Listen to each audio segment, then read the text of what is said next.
আমার মা-বাবা আমাকে মানসিকভাবে চাপ দেয়। আমি তাদের ছেড়ে চলে যাওয়ার সিদ্ধান্ত নিয়েছি। আমি চলে যাওয়ার পর তারা যদি নিজের কোনো ক্ষতি করেন, তাহলে কি আমি দায়ী হব?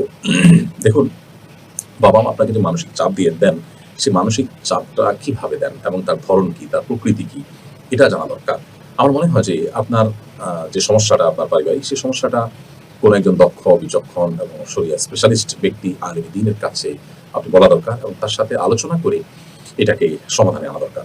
আপনার করণীয় আমি এখানে সংক্ষিপ্ত আপনার প্রশ্নের উত্তরে বলে দিতে পারব না। কারণ তারা কিভাবে মানসিক চাপ দিচ্ছেন, যেটাকে আপনি মানসিক চাপ বলছেন সেটা আদৌ মানসিক চাপ কিনা, পরিস্থিতিটা আসলে কোন পর্যায়ে, বিস্তারিত জানলে আপনাকে পরামর্শ দিতে সুবিধা হবে। তবে আপনাকে আমরা এইটুকু মৌলিকভাবে বলে রাখি যে বাবা-মাকে ছেড়ে চলে যাওয়া এবং তাদের সাথে সম্পর্ক চিরতরে ছিন্ন করার কোনো সুযোগ একজন মুসলমান নেই। একটা হলো সাময়িকভাবে ছেড়ে চলে যাওয়া। সেটা আপনি যাবেন কিনা সেটা পরিস্থিতি দেখে পর্যালোচনা করে বলা যাবে। আর চূড়ান্তভাবে বিচ্ছিন্ন করার বিষয় যদি বলেন তাহলে সেটা কিন্তু কোনো অবস্থাতে জায়েজ নয়।